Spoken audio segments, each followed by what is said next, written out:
Bet Aderech, Casa del Camino, presenta en esta conferencia a Rab Mijael Ávila.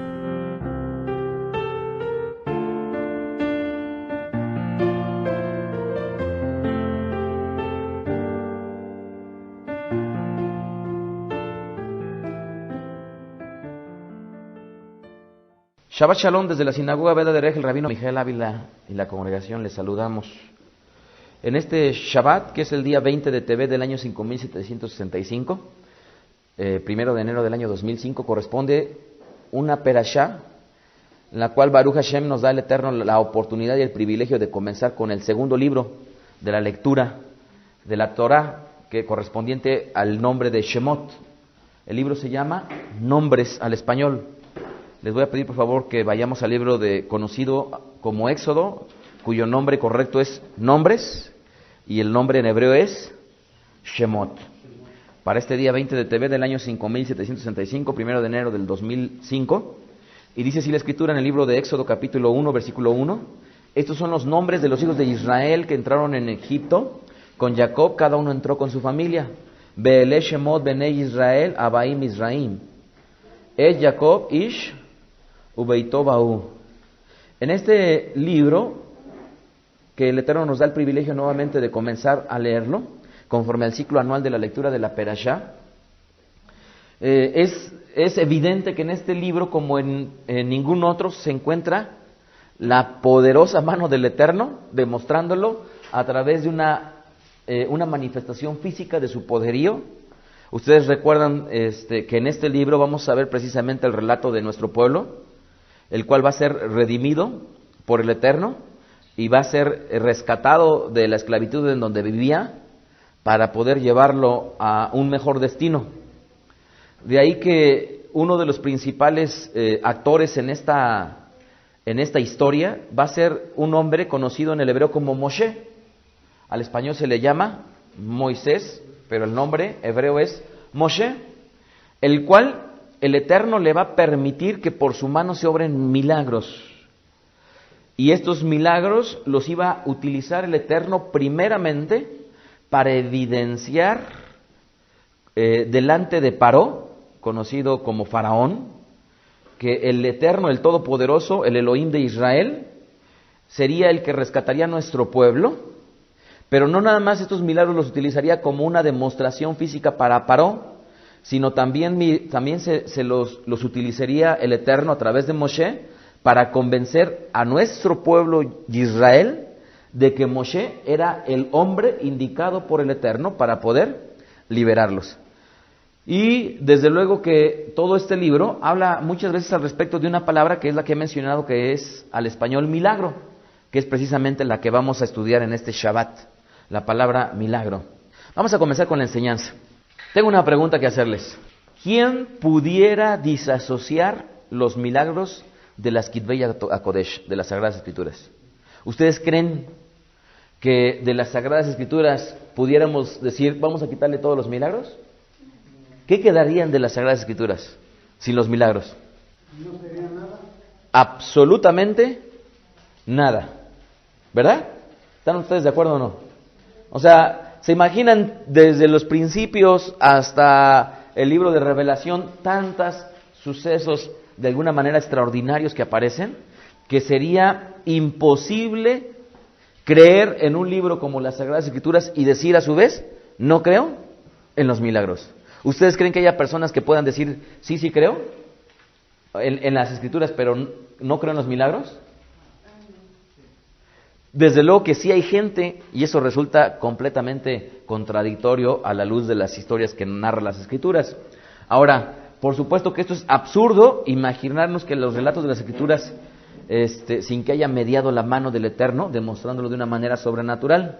Ahora, deben de entender una cosa, que tristemente algunas corrientes judías tradicionales tratan de transmitir que los milagros no tienen la menor importancia, e incluso que aquellos que experimentan milagros tienen menos fe.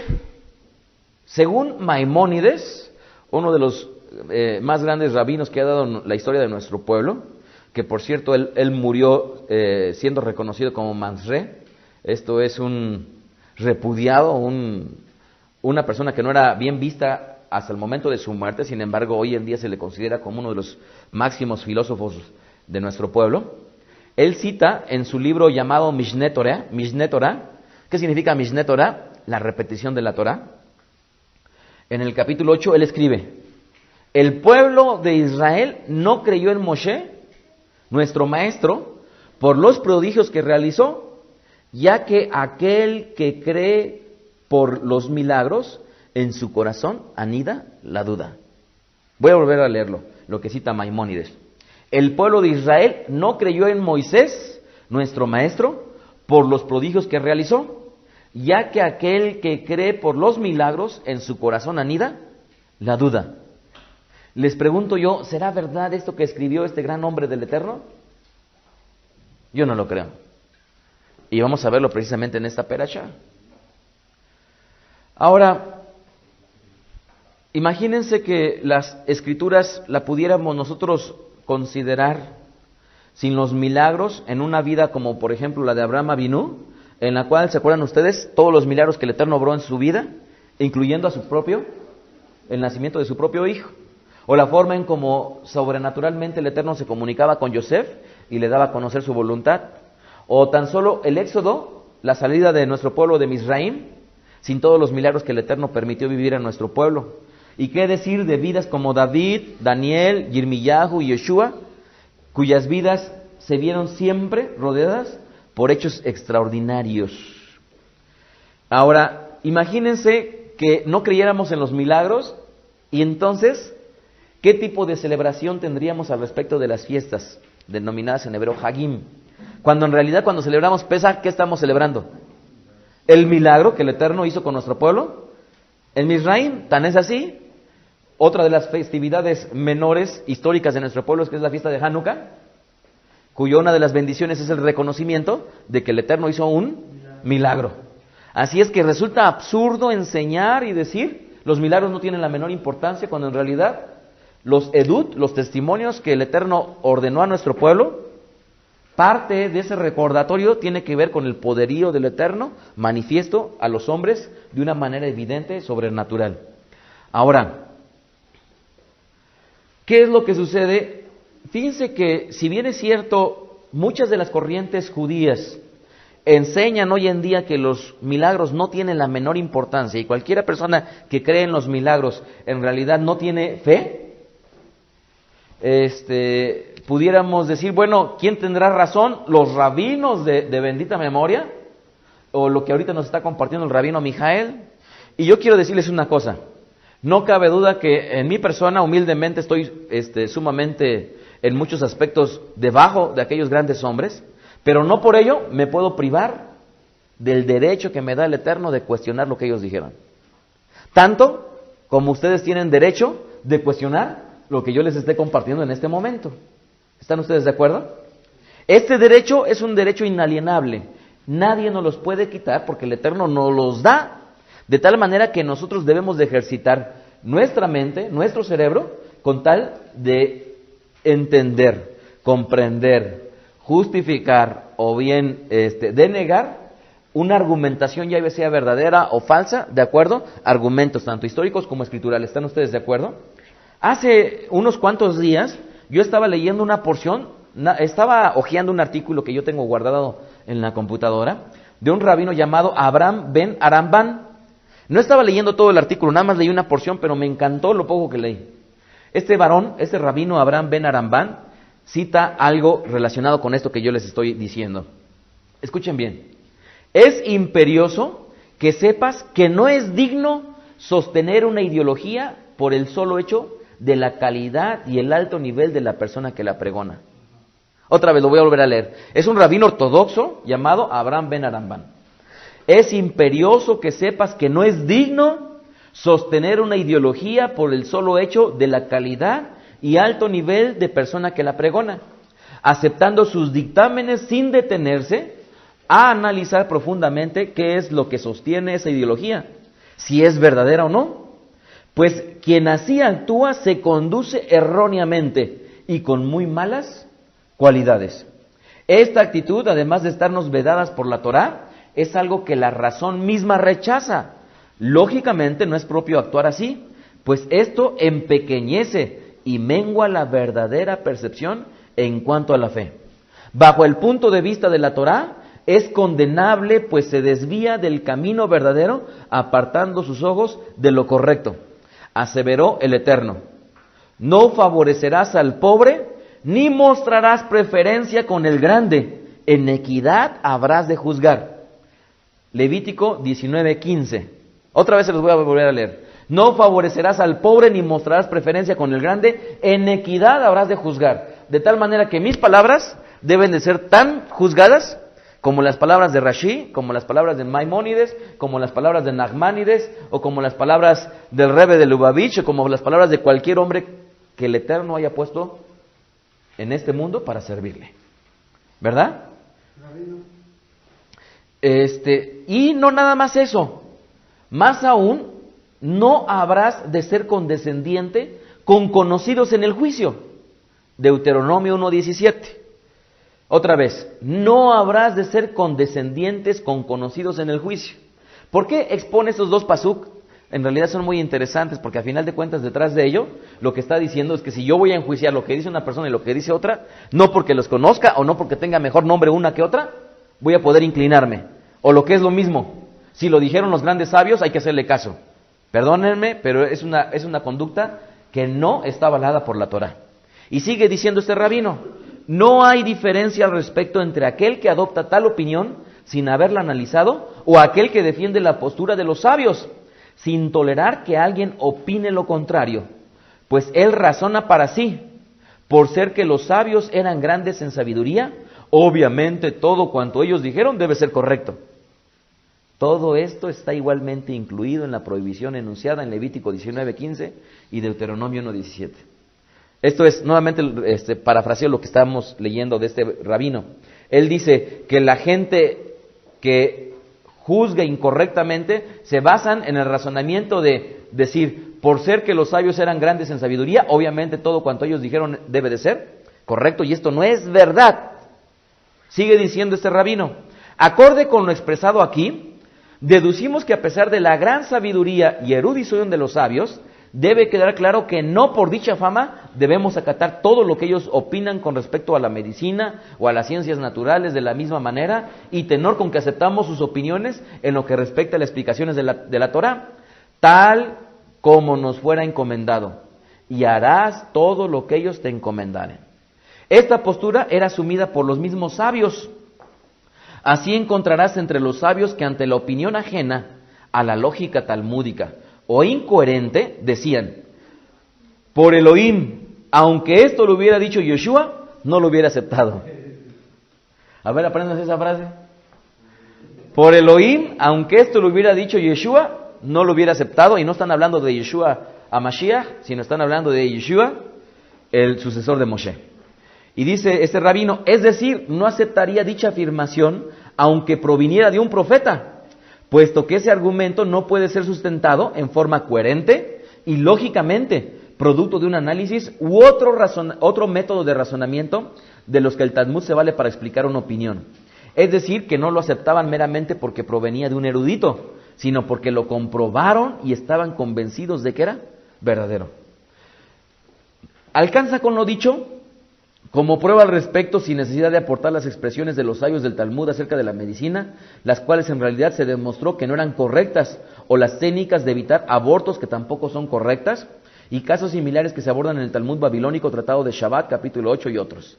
Y bueno, continúa el artículo, pero esta parte que yo extraje, de alguna manera lo que nos debe de enseñar es esto que yo les digo. Nosotros nunca debemos de permitir que nuestra mente sea coartada y los pensamientos que nosotros tenemos, si no se demuestra con argumentos sustentados, lógicos, escriturales o históricos, podamos tomarlos como veraces, nada más porque alguien de buen nombre lo dice. Entonces, entendiendo lo anterior, démonos la oportunidad de constatar lo escrito en la Skibbeya Kodesh al respecto de los milagros. ¿Están ustedes de acuerdo? Esto es, si viniera un gran sabio, un gran rabino ortodoxo en esta sinagoga y estuviera compartiéndonos algo y nos dice, es que ¿saben qué? Cualquiera que cree en los milagros es que no tiene fe. Pues mira, es muy respetable lo que dice, pero no lo compartimos.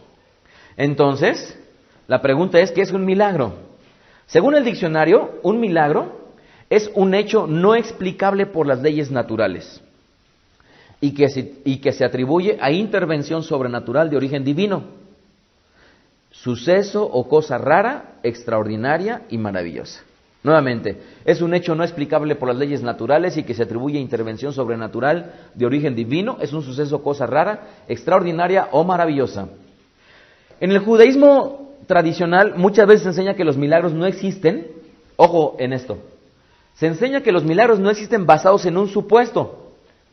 ¿Cuál supuesto? De que el Eterno creó absolutamente todo en un orden histórico de las cosas antes de la creación. Por lo que los milagros no serían milagros, dado que serían sucesos premeditados por el Eterno, por lo que nada de extraordinario tendrían.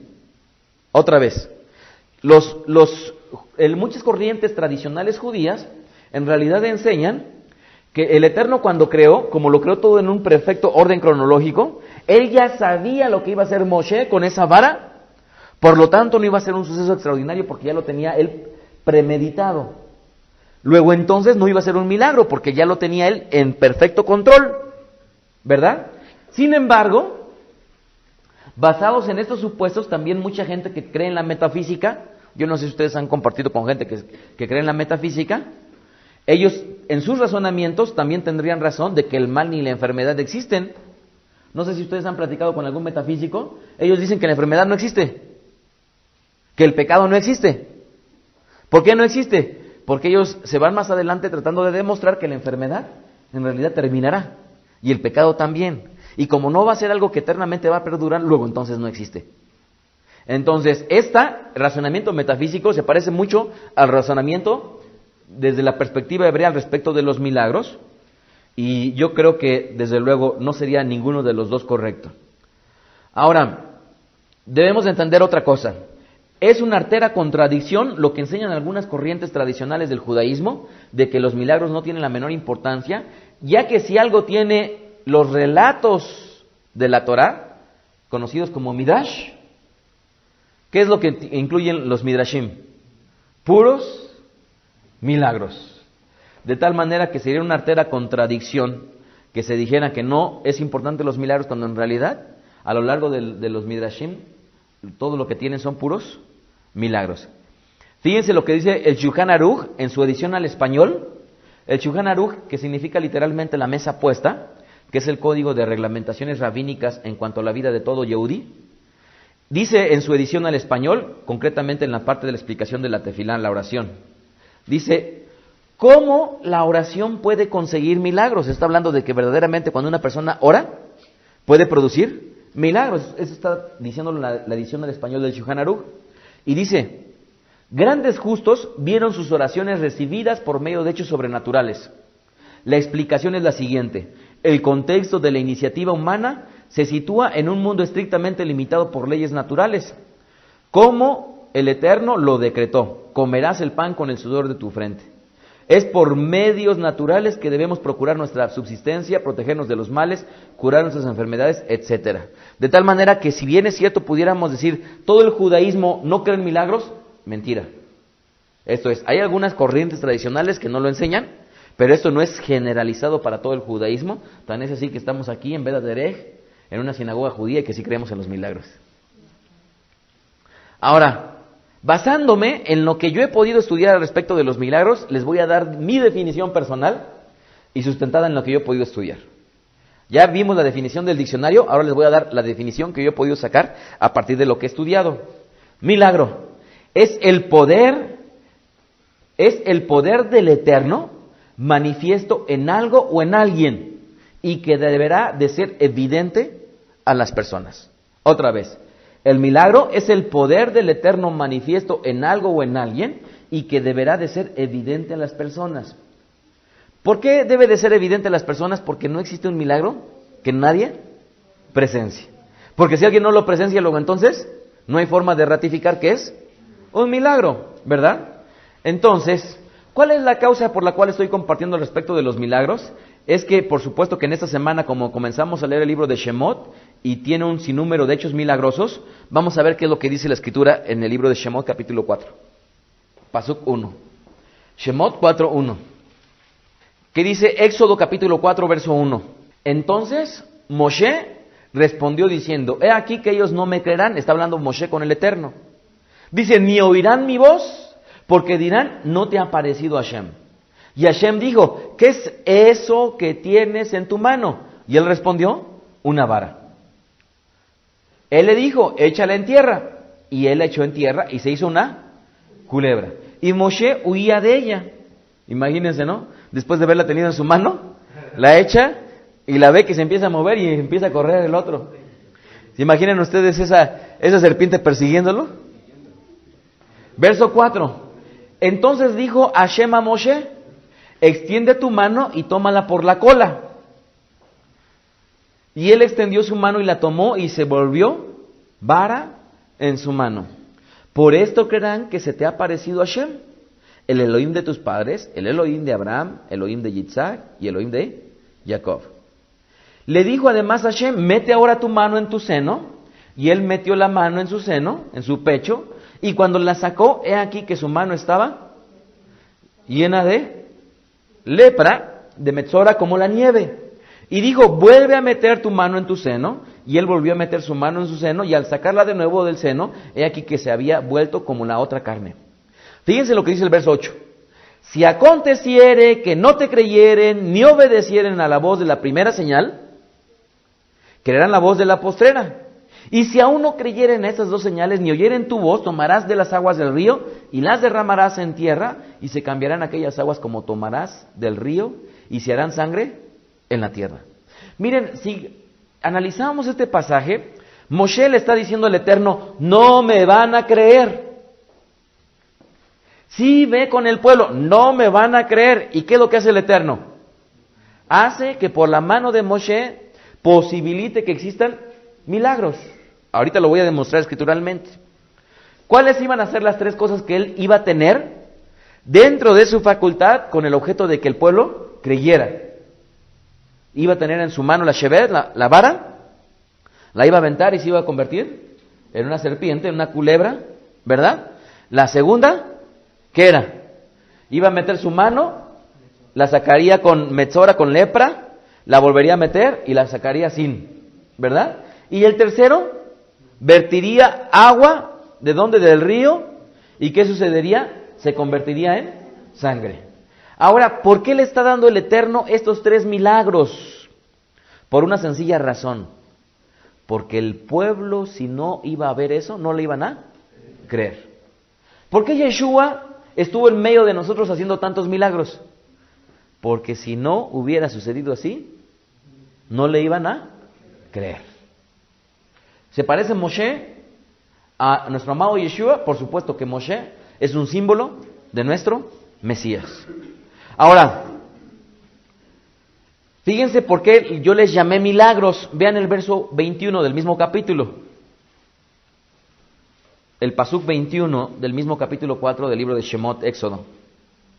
Y dijo Hashem a Moshe, cuando hayas vuelto a Mizraim, mira que hagas delante de Paro todas las maravillas que he puesto en tu mano, pero yo endureceré su corazón de modo que no dejará ir al pueblo. Ahora, bien pudiera traducirse cuando dice ahí, mira que hagas delante de Paro todas las maravillas que he puesto en tu mano. Esta palabra maravillas la pudieron ver traducido como milagro. Entonces, en realidad lo que dice ahí, mira que hagas delante de Paro todos los milagros que he puesto en tu mano. ¿Cuántos milagros el Eterno puso en su mano previamente? 3. ¿Sí? 3. ¿Iba a ser por el poderío de Moshe? No. Iban a ser Moshe un instrumento en las manos del Eterno, pero el poder de hacerlo, ¿de quién iba a ser? Del Eterno. ¿Correcto? Entonces, esta palabra que tradujeron como maravillas, en realidad la pudieron ver traducido como milagros. La palabra que se traduce en el hebreo es amoftim. Amoftim, cuyo sustantivo masculino es mofet. Repitan conmigo, mofet. ¿Qué es mofet? Milagro. ¿Sí? Y moftim vendrían a ser milagros. Mofet, milagro. Moftim, milagros. Ahora, estas son las palabras básicas para traducir al español como milagro. Hay otras palabras en el hebreo. Una es pelé y otra es palá. Una es un sustantivo y otra es el verbo, que van a usarse para denotar milagros. ¿Verdad? Ahora, debemos de entender que esta palabra, mofet, que es en la que yo me voy a basar para compartirles, hay veces que se tradujo como maravillas, otras como prodigios y otra como señales. ¿Ok? Entonces, al español la podemos encontrar traducido como milagros, maravillas, prodigios, ¿y qué más? Y señales. Yo podría estar de acuerdo con que la traduzcan como milagros, como prodigios, como maravillas, pero no como señales. ¿Por qué? Porque específicamente existe una palabra para denotar una señal, que es en el hebreo la palabra ot. Ot, que vendría a ser la palabra equivalente para denotar una señal, como podría ser el Brit Milá, una señal, ot. ¿Ok? Entonces, mofet, lo correcto sería traducirlo como milagros, maravillas por ser un sinónimo, o prodigios, pero no como señales, como algunas veces lo vamos a encontrar traducido. Volvamos otra vez a la definición que yo hice al respecto de los milagros. Es el poder del Eterno manifiesto en algo o en alguien, y que deberá de ser evidente a las personas. Los milagros, debemos de entender que para que exista un milagro, como yo les había dicho, debe de ser evidente a los ojos. ¿Por qué? Porque si a un milagro no está delante de unos ojos de hombre o de mujer, nadie podría determinar que es un milagro. Con esta explicación y con un pasaje que les voy a decir a continuación, debemos de entender una cosa. No es el Eterno el que le llama milagros a ellos, sino va a ser el hombre el que le va a llamar. ¿Cómo se le llama en hebreo a la palabra milagros? Mofet. Es el hombre el que va a determinar que algo es mofet o no lo es. ¿Sí me explico? Esto es muy importante, porque para el Eterno en realidad existirían los milagros, podríamos decir, no, Él tiene todo en su poder y Él puede hacer lo que le plazca. Sin embargo, el que le asigna la característica de ser mofet o moftín, vendría a ser solamente el hombre. Ahora, veamos Devarim 29.3, Deuteronomio 29.3. Dice, fíjense lo que dice la escritura ahí.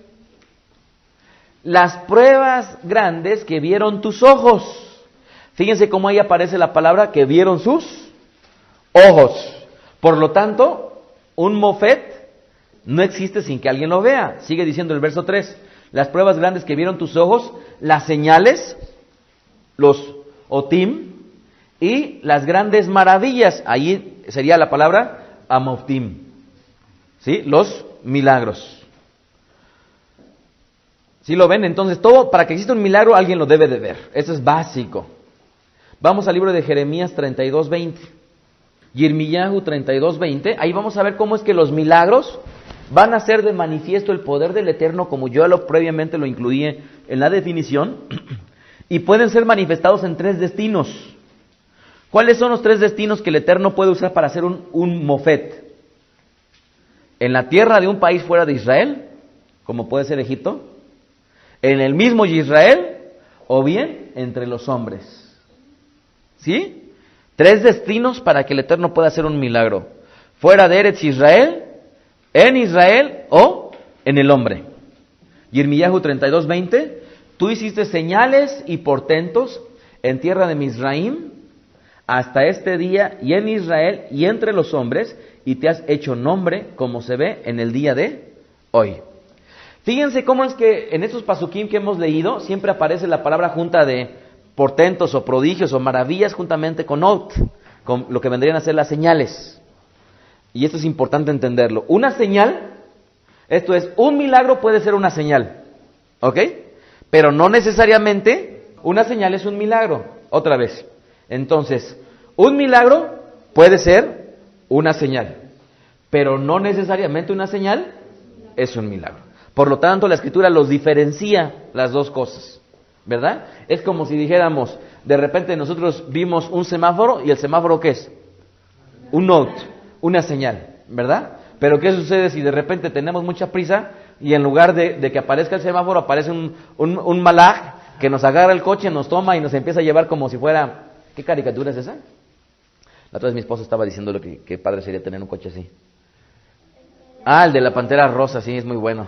Nada más se levantan sus ruedas y empieza a caminar, ¿no? Bueno, les pregunto yo, ¿de qué nos serviría estar estudiando los milagros? ¿O es que acaso ni siquiera deberíamos destinar tiempo para estudiar los milagros? ¿Ustedes qué creen? ¿Deberíamos de destinar tiempo para estudiarlos o no? Fíjense que es tan importante destinar tiempo para los milagros por una sencilla razón. Vean Primera de Crónicas 16:12. Divrei Yamim 16:12. Y les voy a esperar a que lo encuentren, porque si ustedes conocen de alguien que menosprecie los milagros, ¡ojo! En el momento en que menosprecien los milagros, los moftim, estarían despreciando lo que el Eterno dejó asentado en su palabra. Primera de Crónicas 16:12. Divrei Yamim. ¿Ya lo tienen? Dice así: haced memoria de ¿qué? De las maravillas que ha hecho. Ahí la palabra maravillas es pelé, es la segunda palabra que yo hice alusión originalmente para destinar los milagros.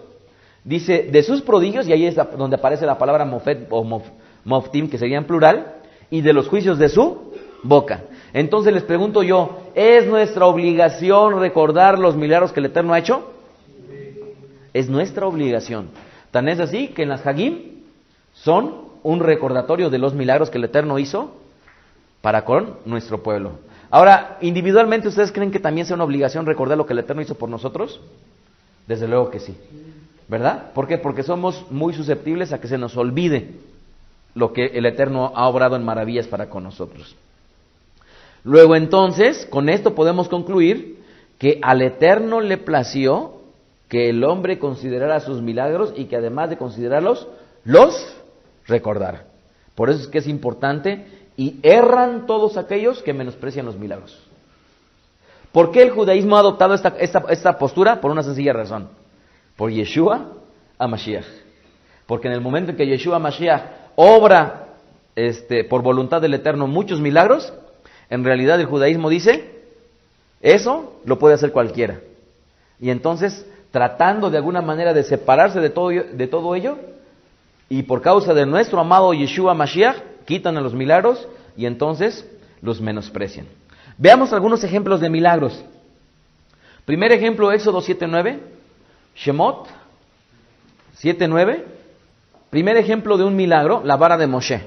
La vara de Moshe que se convirtió en serpiente, en culebra.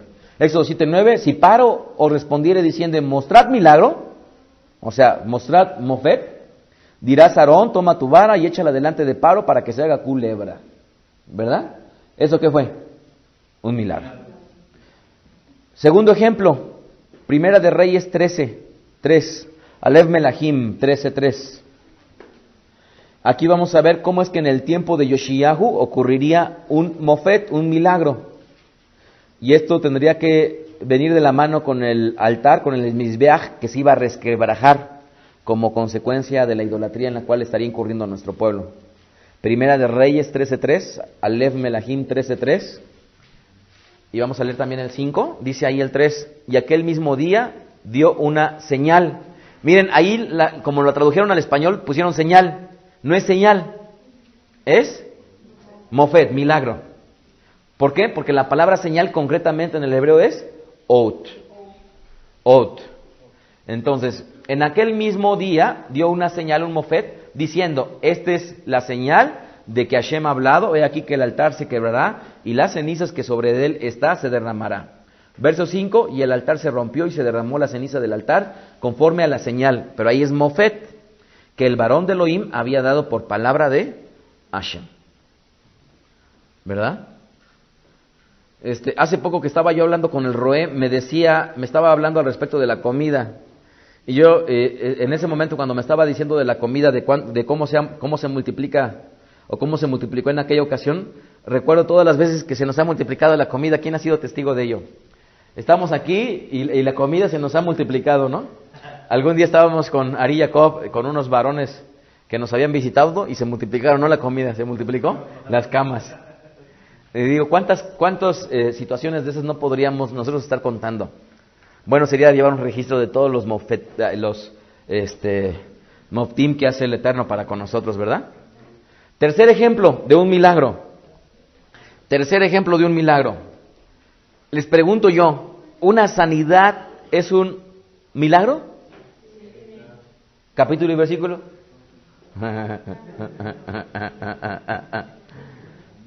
Ok, vamos al libro de Segunda de Crónicas, el Divrei Hayamim, Segunda de Crónicas 32, 24. Esto es muy interesante que lo observen y que lo consideren. ¿Por qué? Porque una sanidad es un milagro, ¿ok? Una sanidad es un milagro. ¿Cuándo va a ser un milagro? Obviamente cuando la intervención del Eterno se ponga de manifiesto, ¿verdad? Segunda de Crónicas 32, 24, dice ahí, está hablando de los tiempos del rey Ezequías, y dice, en aquel tiempo Ezequías se enfermó de muerte y oró al Eterno. ¿Se acuerdan de ese caso? Hay una enseñanza, una conferencia que se titula Último día de vida, ¿verdad? Entonces, dice aquí, Ezequías se enfermó de muerte y oró al Eterno, el cual le respondió y diole una señal. En el hebreo no dice ot, sino dice mofet. ¿Qué es lo que le dio? Le dio un milagro.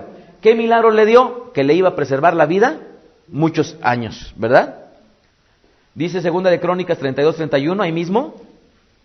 Fíjense cómo es que llegó a tal punto este milagro que hizo el Eterno con este varón, con este rey, Yehezquía Amelech, el rey Ezequías, que vean lo que dice el verso 31. Pero en lo de los embajadores de los príncipes de Babel, de Babilonia, que enviaron a él para saber del prodigio. Ahí no lo tradujeron como señal, pero nuevamente es mofet, que había caído en aquella tierra. Elohim lo dejó para probarle, para hacer conocer todo lo que estaba en su corazón. O sea, ese milagro que hizo el Eterno con su sanidad iba a ser tan evidente que aún la gente iba a estar preguntándose qué es lo que había sucedido. Ahora, en el Brit Hadashah, lo que incorrectamente le han llamado el Nuevo Testamento, cuya traducción correcta sería Pacto Renovado, la palabra equivalente del hebreo mofet en el griego es la palabra semeión. Semeión. Pero no nada más se va a utilizar esta palabra griega semeión, sino también se va a utilizar una segunda palabra que es teras. Teras y semeión son dos palabras que vendrían a ser las equivalentes de mofet. O sea, semeión y teras del griego y mofet del hebreo. Vamos a ver un ejemplo similar, Hechos 4:22, y vean cómo es que el Brit Hadashah y el Tanaj, el mal llamado Antiguo Testamento, concuerdan perfectamente bien.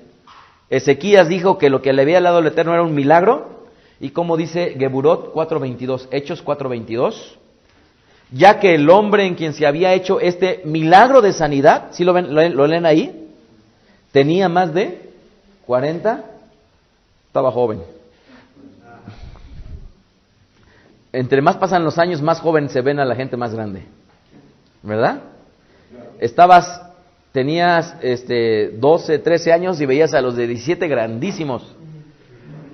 Tenías 17 y 18 años y veías a los de 23 grandísimos, ¿verdad? Pero después pasa a los 30 y a los de 33, a los de 34, a los de 40, a los de 45, ya los empiezas a ver bien jóvenes, ¿verdad? Tienes más de 40 y empiezas a ver a los de 50, a los de 60, todavía están bien jóvenes. Esa es la historia del hombre. Bueno, otro ejemplo, Yesaya 8:18. Isaías 8:18. Y esto es algo que me va a dar pie para platicarles un poquito de lo que estábamos charlando a la hora del Oner Shabbat, de la delicia del Shabbat. Hoy precisamente el Roé nos estaba leyendo un artículo muy interesante que hablaba de que la nación que más portadas ha usado del periódico más famoso de toda la tierra, que es el New York Times, ¿cuál ha sido la nación? Israel. O sea, el periódico más importante ha habido una nación que se ha ganado el más número de portadas, y ha sido nuestra tierra, Israel. ¿Por qué? Por una sencilla razón. Vean lo que dice Isaías 8:18. He aquí yo y los hijos que me dio el Eterno, somos por señales y por presagios. Y ahí la palabra presagios es nuevamente milagros. En Israel, de parte del Eterno de los ejércitos que mora en Sión. ¿Qué quiere decir esto? Que en realidad nuestro pueblo Israel va a ser siempre un milagro manifiesto para toda la humanidad. ¿Verdad? Entonces, y estábamos leyendo cómo es que el científico Gerard Schroeder, cuando hablaba con otro de sus colegas, él estaba hablando que una de las cosas que le impactaba era precisamente cómo es que el Eterno, ¿qué había sucedido? Había el retorno de nuestro pueblo, ¿verdad? A la tierra. Y eso era un tremendo milagro. ¿Sí lo cuadran con esto que les estoy compartiendo? O sea, ¿por qué? Porque el Eterno, su nombre, ha sido puesto en un pueblo, y ese pueblo ha sido Israel. Israel será un milagro siempre para toda la humanidad de que el poder del Eterno está sobre nosotros. ¿Verdad? Otro ejemplo, Yesaya 23. Yesaya 23. Este es un ejemplo de un mofet, de un milagro, pero que de alguna manera es un tanto extraño. ¿Por qué? Vean lo que dice Isaías 23. Y dijo Hashem: de la manera que anduvo mi siervo Yesaya, desnudo y descalzo por 3 años, por señal y pronóstico, y es por señal y milagro, sobre Misraim y sobre Etiopía. ¿Qué es lo que pasa? Muchas veces los actos de los profetas, de los Neviim, por cuanto son extraños, y si se fijan, en este caso, ¿cuánto tiempo pasó? 3. De alguna manera lo que manifiesta el Eterno a partir de este acto es una cosa, ¿qué? Que por cuanto es algo inusual y extraño y extraordinario, viene a ser también un milagro. ¿Correcto? Un mofet. Último ejemplo de milagros. Y aquí no les va a gustar, porque a mí no me gustó. Devarim 28:46, Deuteronomio 28:46, y les pregunto yo, ¿qué dice Devarim, Deuteronomio 28? Habla de 2 cosas básicas: las bendiciones y las maldiciones. La porción que vamos a leer aquí, Devarim 28:46, nos va a hablar una vez que el Eterno ha terminado de hablar de las maldiciones. ¿Ok? Y dice, cuando termina la lista de las maldiciones, una cosa. ¿Qué dice? Después de que esas maldiciones hayan venido como consecuencia de la desobediencia, y serán en ti por señal y por milagro, y en tu simiente para siempre. Llegaría el momento en el cual estaría advertido nuestro pueblo que aún las mujeres que estaban encinta y que dieran a luz se comerían a sus propios hijos. Y esto sucedió. Pero no nada más para nuestro pueblo que ha transcurrido a lo largo de la historia, sino también para nosotros si somos desobedientes. Una consecuencia de ser desobedientes delante del Eterno puede ser algo de alguna manera considerado como milagro. ¿Por qué? Por esa desobediencia. Y esto aún es un milagro que provoca el Eterno para que nuestro pueblo o nosotros volvamos a Él. Entonces, esto sí ya sale del conocimiento tradicional. Habitualmente estamos hablando de que los milagros siempre tienen una connotación de bueno, de positivo. Sin embargo, con esto ya también vendría la contrapartida, que un milagro siempre tiene por propósito servir a los planes del Eterno. Sin embargo, no necesariamente ese milagro podría traer consigo algo necesariamente bueno al hombre, sino también podría traer algo nefasto, malo para nosotros. ¿Ok? Ahora, hay algo que es interesante que yo pude descubrir una vez que estudié toda la palabra de Mofet.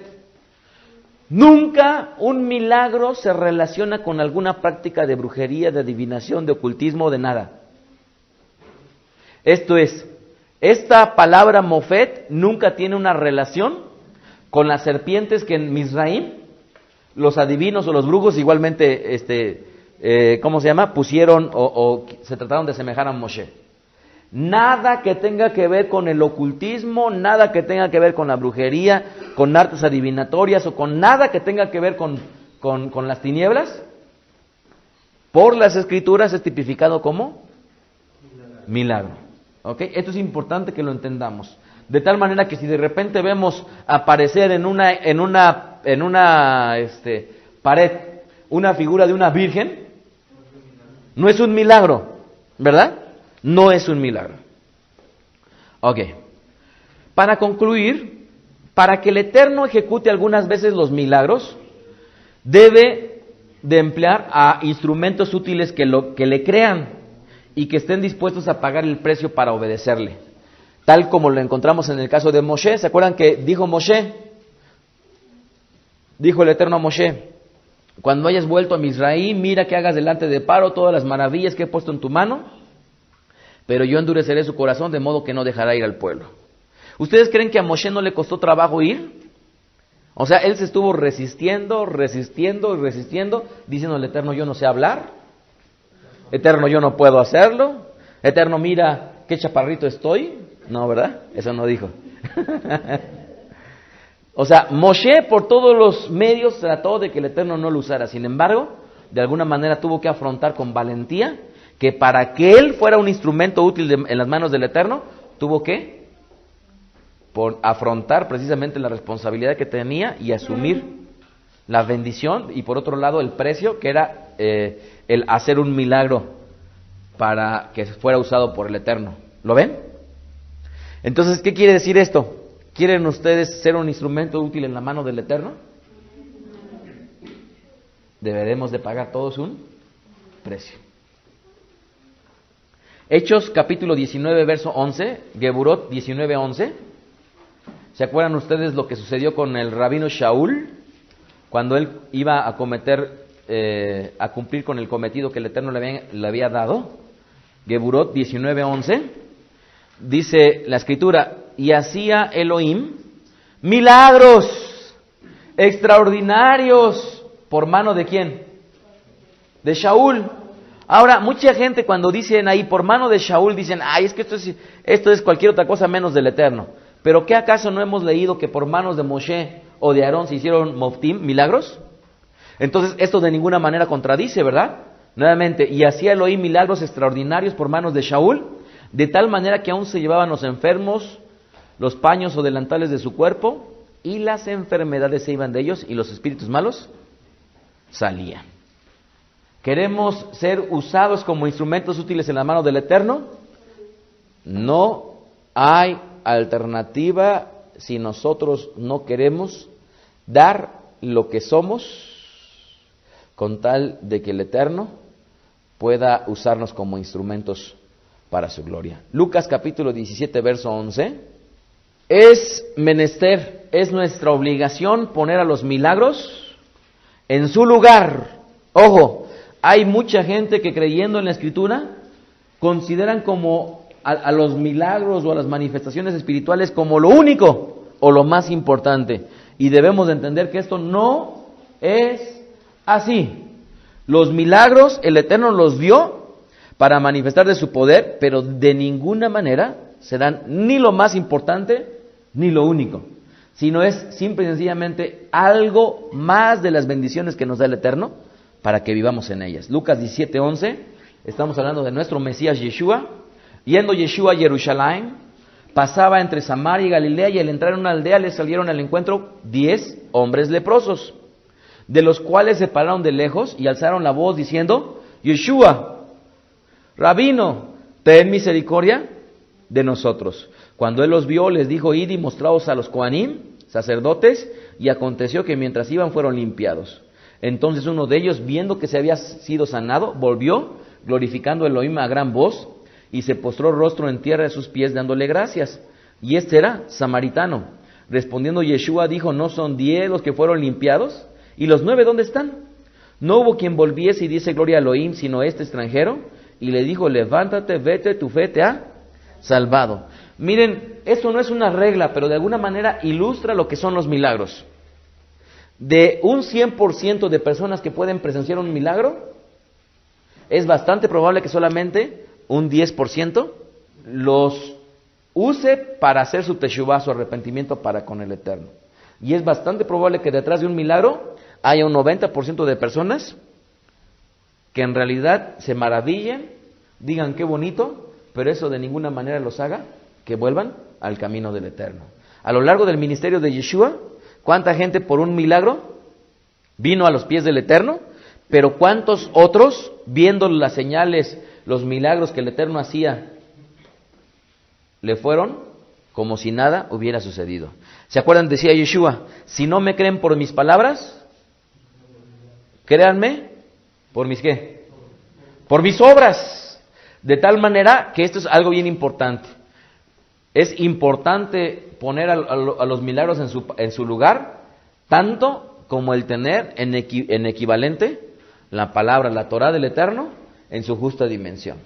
De tal manera que necesitamos tanto los milagros como la Torah del Eterno, pero no es la Torah sin los milagros, ni los milagros sin la Torah, ¿verdad? Tanto como el mismo Yeshua dijo, erráis ignorando las Escrituras y el poder del Eterno. Tanto la Torah como el poder, o como dice el Tanaj, a la Torah y a los testimonios, quien no diga conforme a esto, es que no le ha amanecido. Necesitamos el poder manifiesto del Eterno, tanto como la verdad de su Torah. Porque sin milagros y con pura Torah, no somos nada. Y con puros milagros, pero sin Torah, igualmente, nada. A lo largo del tiempo que el Eterno me ha permitido servirle, créanme, yo he visto no a uno, ni a dos, ni a tres, ni a cuatro, a muchísimas personas con mis propios ojos, que el Eterno, dándole una manifestación de su ruaj, dándoles un milagro, durante algún tiempo, se entregaron al Eterno, pero fue un tiempo breve. Y durante muchos años, yo me pregunté por qué la gente, después de que el Eterno le manifestó su poder a través de un milagro, o de alguna manifestación de Ruach HaKodesh, ¿por qué fue tan breve su cambio? Y con el paso del tiempo el Eterno me permitió entenderlo, por una sencilla razón. ¿Por qué la gente no cambia constantemente? Porque lo que les hace falta después de experimentar el poder del Eterno es las Escrituras, ¿verdad? Pero nuevamente, de nada serviría que fuéramos bien eruditos en la palabra del Eterno, sin ejercitar nada de lo que hay en ella. Y parte de lo que hay en ella, ¿qué son? Los milagros, ¿verdad? Aleluya. Solo me resta pedirle al Eterno lo mismo que le dijeron sus talmidim. Y ahora, Señor, mira sus amenazas y concede a tus siervos que con todo denuedo hablen tu palabra, mientras extiendes tu mano para que se hagan sanidades y señales y prodigios mediante el nombre de tu santo Hijo, Yeshua. Yeshua dijo una cosa, que nosotros deberíamos de pedirle a Yeshua. No, nosotros le pediríamos al Eterno por los méritos de Yeshua, ¿verdad?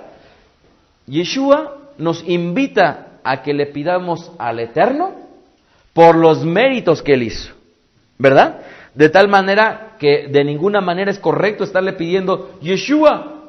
No, porque el que es el dador de toda buena dádiva, de todo don perfecto, ¿quién es? El Eterno. Y el Eterno nos los concede a través de esa justicia que todos hemos encontrado en la vida y en la obra de nuestro amado Yeshua Mashiach. De tal manera que el que es el dador de los moftim, de los milagros, no es Yeshua, sino es el Eterno. Desde la sinagoga Bet Aderech, el rabino Mijael Ávila. Shalom Aleichem.